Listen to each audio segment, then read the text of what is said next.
Hi, I'm William Sheckle from the Chambers Rescue Channel, and today I want to talk to you about the grandmother of the crockpot, the Thermodome. The Thermodome is an integrated slow cooker that was part of the founding principle of Chambers stoves. John Chambers built his first stove in 1910, founded the company in 1912, and up until around 1930, Chambers stove lines offered the Thermodome as a built-in so-called fireless cooker for your kitchen. A fireless cooker was an idea that was really made popular at the Paris exhibition of 1867 when it was introduced as a product, a Norwegian fireless cooker. It was a box that latched closed, it was heavily insulated, and you could put a pot in there that had food that had been heated up, snap the box shut and let it steep all day in its own heat, and at the end of the day you have warm, moist food that's ready to consume. Campers in particular and other travelers love this concept because it made a warm meal always always accessible.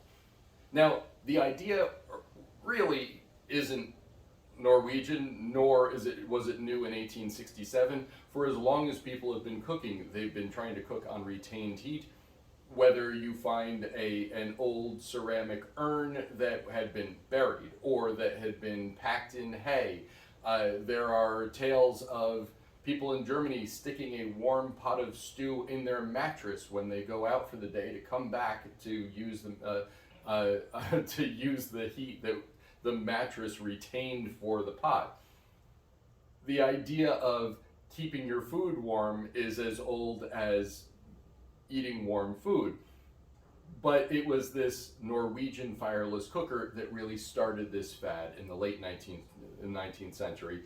And so when John Chambers was designing his stove in 1910, this was one of those founding principles. Now, at the same time that he was doing this, other people were selling fireless cookers for your kitchen.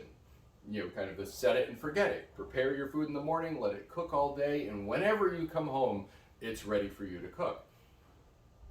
Chambers was interested in efficiency, not just efficiency of gas, but also efficiency of space. Why have a second appliance when you can integrate it into the one that you're absolutely going to own anyway? And then you can just buy his, which is a two-in-one solution. Now, the Thermodome is a very heavily insulated pot. And I've got this one just to show you how thick this is.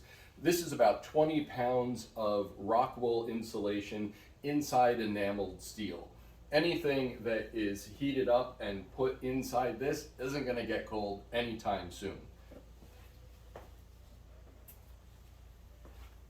And the idea is actually very similar to the Thermowell. If you know the later Chambers models, the A, B, and C, which are far more common, far more popular, a lot of these, regretfully, didn't survive the scrap metal drives of the World War II era, so we lost a lot of these. And Thermodomes often got separated from their stoves, and later generations didn't realize they were actually part of the stove. It's not some extra thing, it was built to have this. You've got pulley mechanisms for this type. The type I just had in my hand, you notice it had a handle on top that had a rod that stuck up the back of the stove so it would lift right up. People didn't realize, they didn't know, and a lot of times these mechanisms got lost to the ages. So when we find one, and they are absolutely out there, I see them pretty regularly, I have several here, they're not scarce, they're just far less common than the much more popular, say, Model C. But Chambers wanted you to be able to use these efficiently, so they even created their own cookbook called The Idle Hour, which was really published.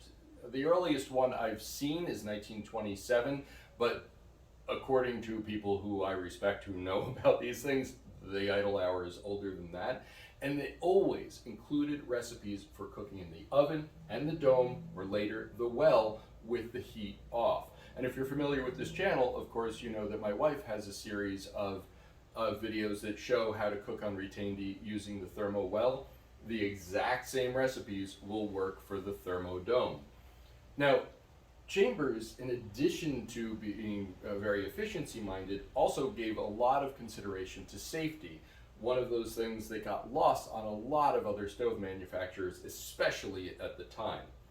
And you'll notice that the dome is down. And you can imagine if for any reason the gas went out, or the flame went out, gas would just build up inside the dome. That's dangerous, could lead to an explosion. So Chambers did the thinking about how to prevent that. And they put a lock in. If the dome is down, I cannot turn the valve on. I can turn every other valve. I can light them, back then with a match, today with a grill lighter. I can use the rest of the stove and the oven and the broiler, but I can't turn this. In order to light the burner under the dome, I have to lift the dome up. Then I can turn the valve on, I can light it, and I can put my pot underneath to heat up. Now, I do want to point out to other Chambers owners, this is from a Model C. So it's worth noting that the size of the Thermodome and the Thermowell have been the same from the beginning until the end of Chambers. As long as there was a Thermowell, the same pots fit every one. So you can set it, and then you can let it heat up. Now, if you need your food to boil, the Idle Hour Cookbook recommends that you lower it. And you notice the safety mechanism stops. I can't go any further than that. And that will allow the food inside to boil. So if you've got stews with boiled meats or whatever else, you can get that going. Then turn the gas off. Now you can lower it all the way and cook on retained heat. You'll see in my videos on my channel a commercial from 1926 that Chambers made. And it shows you how to use one of these to cook on retained heat, and of course the couple is swooning over their Chambers stove and how tasty their hens are now and how efficient everything else. And the thing is, almost 100 years later, this still works. You can still use a Thermodome to cook on retained heat. You can still cut your gas or propane bill using one of these. It boggles the mind when you start thinking about the fact that over the decades we have made our appliances less efficient.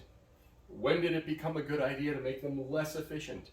This stove was made in 1927. It's going to be in the new owner's home next week. It'll be ready to cook Thanksgiving dinner because I'm making this 2 weeks before Thanksgiving in 2022.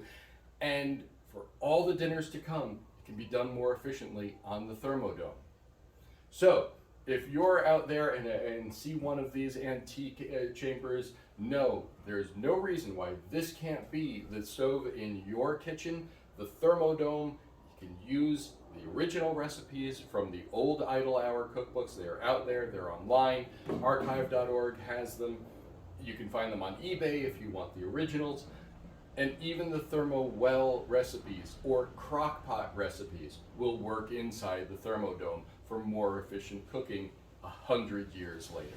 So thanks for joining me through this little history lesson and cooking lesson, and I will see you next time on the Chambers Rescue Channel.